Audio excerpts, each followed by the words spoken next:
David said. "You have 7 days to get rid of the dog."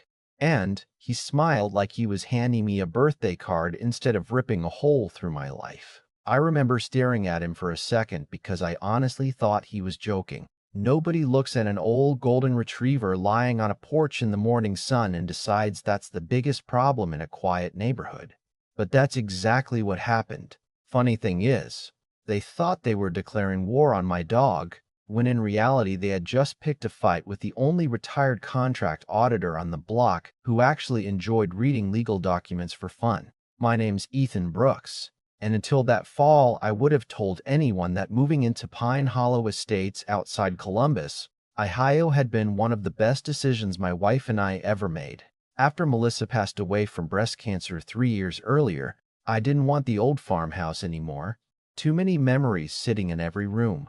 Too much silence. So I downsized, bought a small brick ranch with a front porch, planted tomatoes in the backyard, and settled into a neighborhood where everybody waved from their driveways and argued politely about mailbox colors.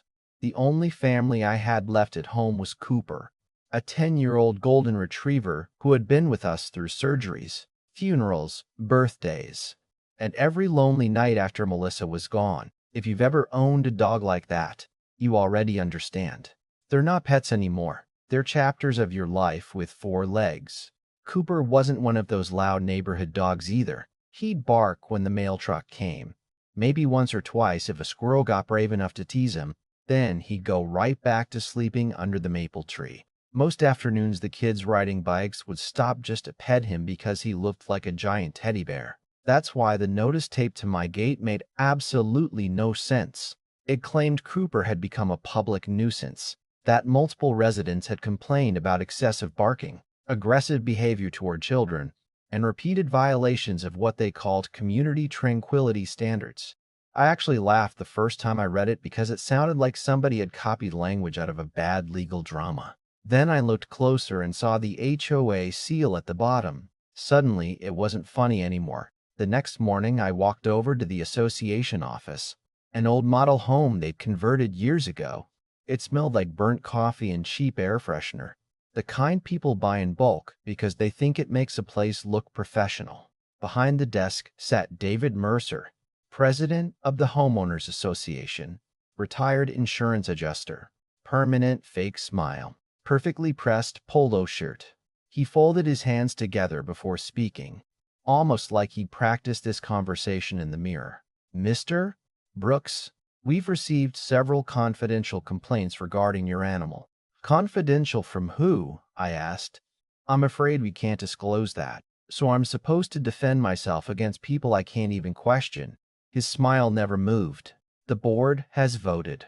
Cooper must be permanently removed from the neighborhood within 7 days. Otherwise, daily fines will begin." I leaned against the desk and looked him straight in the eye. "David, that dog stayed beside my wife while she died. You're going to need a better reason than anonymous paperwork." For the first time, his smile twitched. "I'm simply enforcing community standards." "No," I replied quietly. "You're enforcing somebody's opinion." I walked out before I said something I'd regret, but I could already feel that familiar pressure building behind my ribs. The same feeling I used to get when corporate clients tried hiding numbers during contract audits. People always think power comes from making rules. They forget rules leave fingerprints. Exactly 1 week later, the first fine arrived. $50. Then another. Then another. Soon certified letters threatened liens against my property if I refused to comply. One afternoon, I came home from the grocery store and found a compliance officer taking pictures over my fence while Cooper slept beside the garden hose. "Seriously?" I called out. "He's asleep." The guy lowered his camera for half a second and shrugged. "Just documenting violations." "Sir." "Violations of what?" I asked. Cooper opened one eye, wagged his tail once, and went back to sleep. The officer climbed into his SUV without another word. That should have been the end of it. But something about the whole situation felt rehearsed, almost like Cooper wasn't the real target. That night I made coffee, opened my laptop, downloaded every page of the HOA bylaws, and started reading. Melissa used to tease me because I'd read contracts like other people read mystery novels.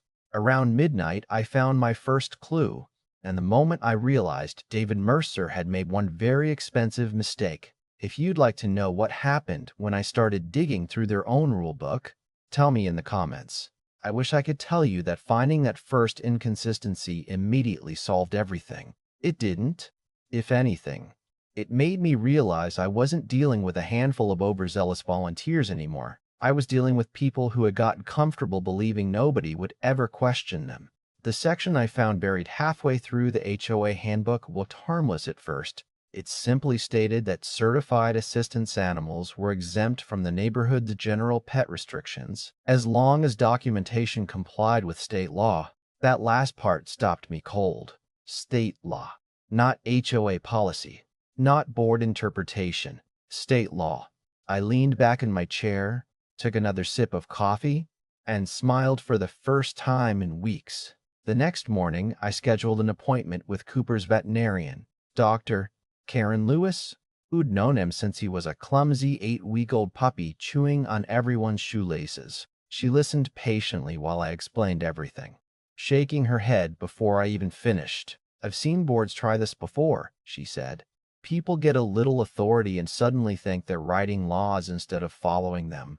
Because Cooper had become an essential part of my emotional recovery after Melissa's death, Dr.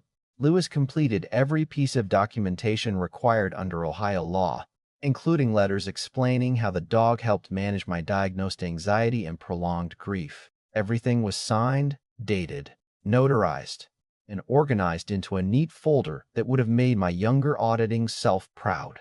I hand-delivered the paperwork to the HOA office the following afternoon.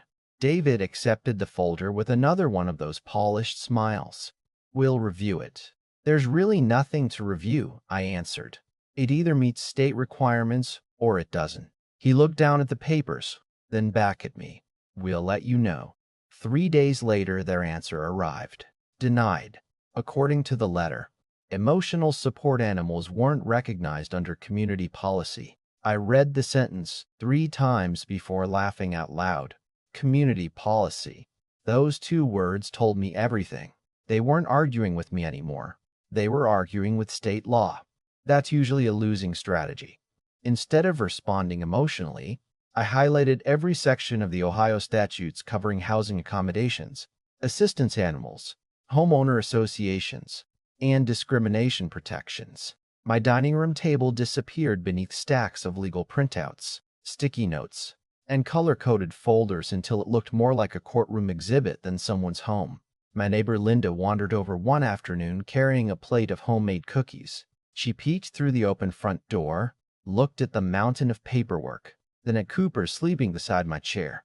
"Either you're writing a novel," she joked, "or somebody made a terrible mistake." I smiled. "I'm just reading." "Reading what?" she asked.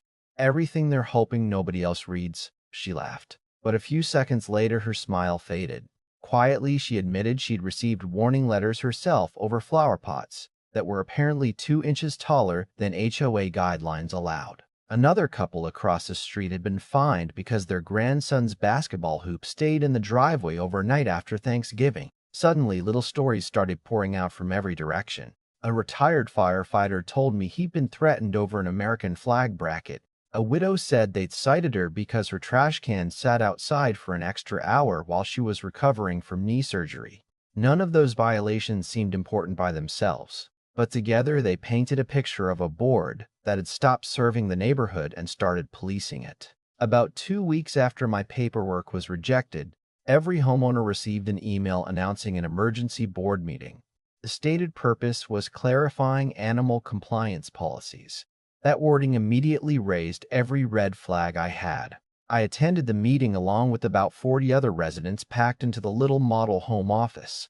David stood at the front beside 2 board members, speaking with the confidence of someone who expected nobody to challenge him.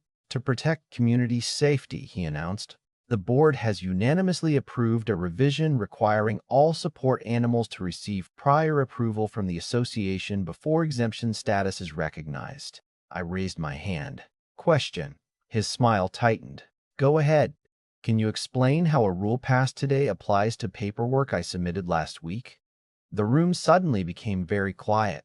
David cleared his throat. The board believes clarification was necessary. Clarification? I asked. Or retroactive rule changes, because you realize the original bylaws don't support your decision? Someone near the back chuckled. One of the board members quickly interrupted. This discussion is closed. Actually, I replied, it's just getting started. Walking out of that meeting, I realized something important. Honest organizations don't rewrite rules in the middle of disputes. Only organizations trying to protect bad decisions do that. The next morning, I formally requested copies of the meeting minutes, voting records, financial statements, legal invoices, and budget reports, documents every homeowner had the right to inspect under state HOA statutes. They ignored me. 30 days passed, nothing. So I submitted the request again, this time by certified mail with delivery confirmation. A week later, an envelope finally appeared in my mailbox. Inside were blurry photocopies that looked like they'd been scanned through a dirty windshield. Several pages were missing entirely. Expense totals didn't match the budget summaries. Entire categories had been blacked out without explanation. I spent nearly 3 evenings comparing line items until one number caught my attention. Landscaping expenses had nearly doubled over the previous 2 years despite fewer maintenance contracts. Board compensation had quietly increased almost 300% without any homeowner vote. Then I found an invoice for something called Neighborhood Acoustic Compliance Consulting, worth nearly $18,000. $18,000 to study noise complaints in one suburban neighborhood. That alone sounded ridiculous. Curiosity got the better of me. So I searched the consulting company's business registration online. The registered agent shared the same last name as David's wife. A little more digging uncovered the connection. The company's owner was David Mercer's cousin. I leaned back in my chair and whispered, "Well, now we're getting somewhere." That wasn't proof of wrongdoing by itself, but it was enough to justify asking more questions. Around that time, I ran into an old friend named Marcus Hale, who worked for Franklin County's Building Compliance Department. We met for coffee every few months anyway, and after listening to the whole story, he asked a question I hadn't expected. "Where does your HOA hold meetings?" "That old model home at the front entrance." He frowned. "Still, yeah?" He pulled out his phone, searched a county database for less than a minute, then slowly looked up at me.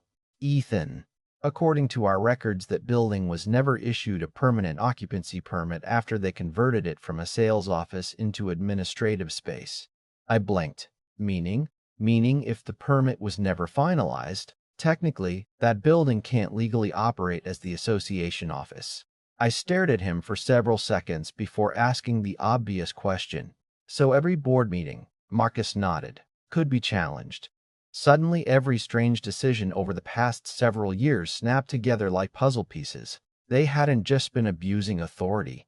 They might have been making legally questionable decisions inside a building that wasn't even authorized for its current use. That night, I didn't sleep much. I organized every email, every violation notice, every certified receipt, every financial discrepancy, every permit record Marcus had helped me verify, and every page of state law into one enormous binder. Melissa always used to tell me, if you're going to stand up for something, make sure you can prove every word you say.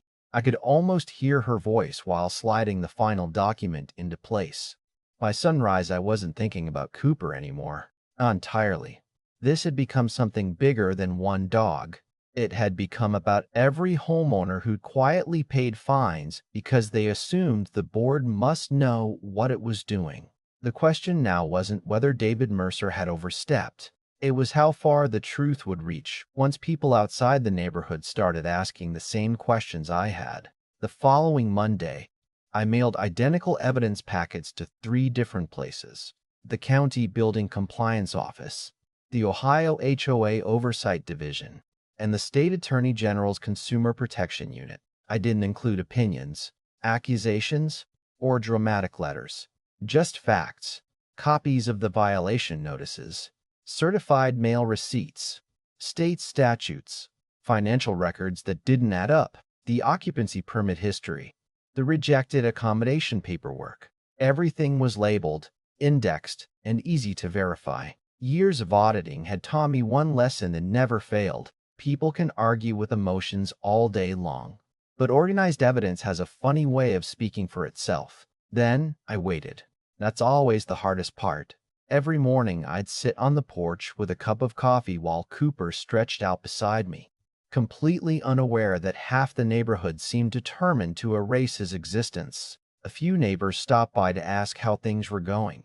Others quietly admitted they hoped somebody would finally stand up to the board because they were tired of living under constant threats over tiny issues that had nothing to do with protecting property values. About 2 weeks later, I heard tires crunching onto the gravel entrance road. 2 county vehicles pulled into the parking lot outside the HOA office, followed by another SUV with state identification on the door.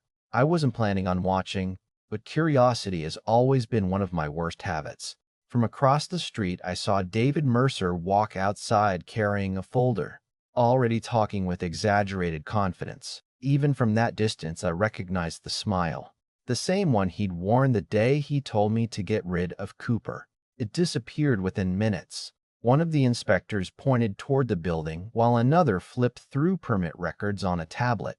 David's gestures became sharper. His face turned red. At one point, I actually heard him raise his voice across the parking lot.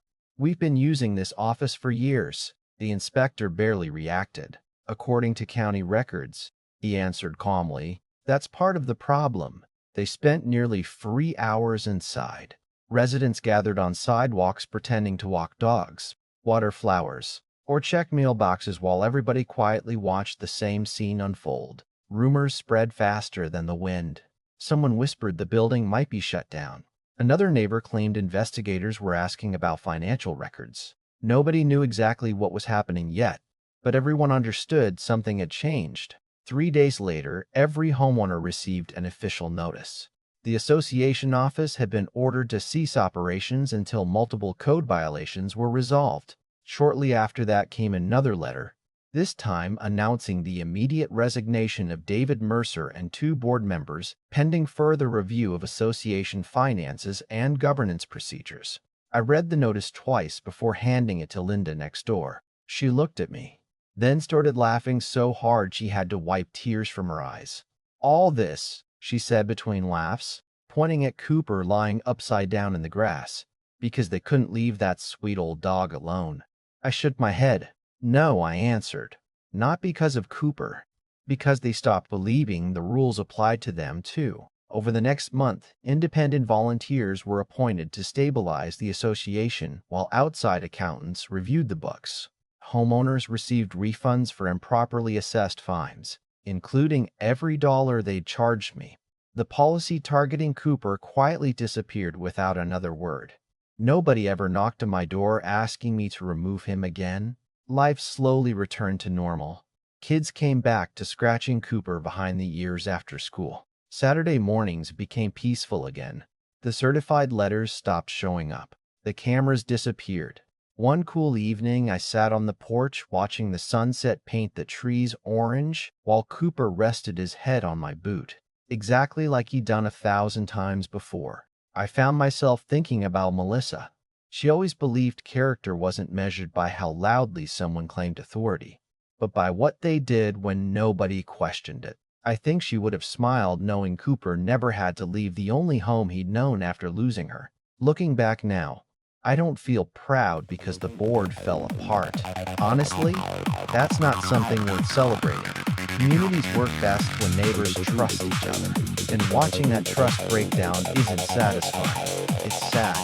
What I do feel proud of is refusing to be intimidated into silence. Sometimes standing your ground doesn't require shouting, revenge, or courtroom speeches. Sometimes it just means opening the rulebook everyone else assumes you'll never read and letting the truth do the heavy lifting. Even today, people still ask if I regret pushing the issue so far. My answer never changes. If they had simply shown me legitimate complaints, treated me fairly, and followed the law themselves, none of this would have happened. Instead, They tried to separate a grieving man from the last living piece of his family, and somewhere along the way they forgot that power without accountability has an expiration date. Cooper lived another year after everything settled.